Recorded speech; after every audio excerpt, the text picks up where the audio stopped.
Hello and welcome to another episode of Ghosts of England. Today we check out 12 real ghost reports from the county of Somerset. Number 1. Elizabeth Marone. During the 70s, reports started coming in from Almondsbury of a phantom woman that could be heard sobbing, but oddly could also be heard singing nursery rhymes. The story behind the haunting is that the phantom girl is Elizabeth Marone. It is believed that in life she was abused by her father and died at a young age. Her spirit now resides within the Bowl Inn. Number 2. Cloaked Figures.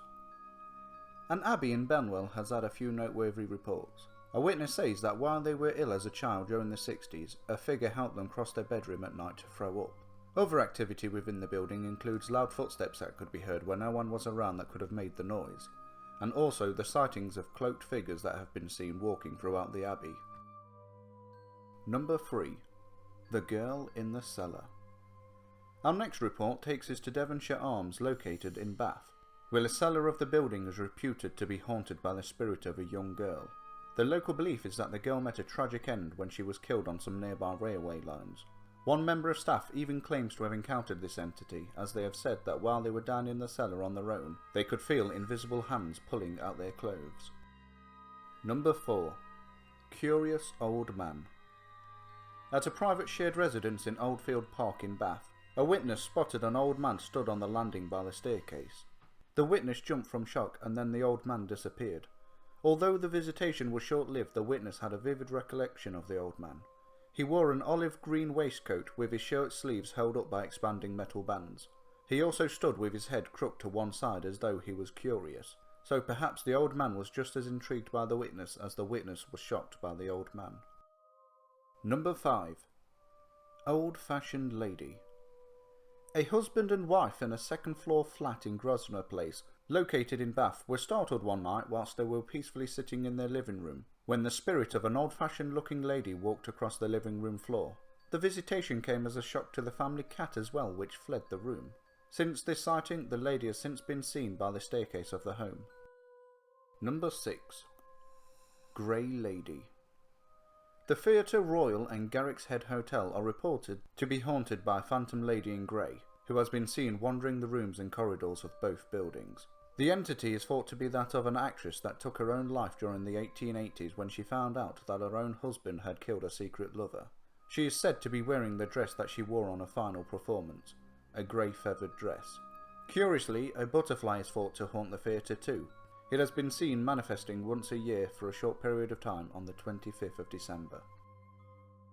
Number 7. Purple Woman. We're definitely going through the colour chart in this episode. Our next report takes us to a private house in Batheaston, where the spirit of a woman wearing a purple dress has made herself known to the gardeners that now tend the grounds of the building. The spirit is thought to be that of the former owner of the house, who much preferred to do the gardening herself. Perhaps she was just a little angered by other people working on her beloved garden. Number 8. The Running Girl. Two witnesses walking down the causeway in Weston-super-Mare were startled when they could hear from behind them something that sounded like sloshing water. They turned around to see a girl running towards them with her hands held high. The girl ran straight through one of the witnesses and brushed against the other, before spinning around and vanishing. Who the girl was is certainly a mystery, but terrifying nonetheless. Number 9. Sedgemoor Battlefield. As a former battlefield, you would expect a few tormented souls to be lurking around the area.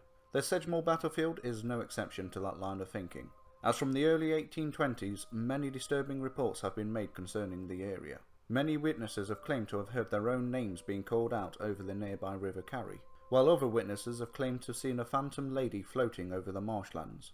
And on the anniversary of the battle, the sounds of fighting can be heard, to stand as a gentle reminder of the activities long since past. Number 10. Red-Eyed Hound.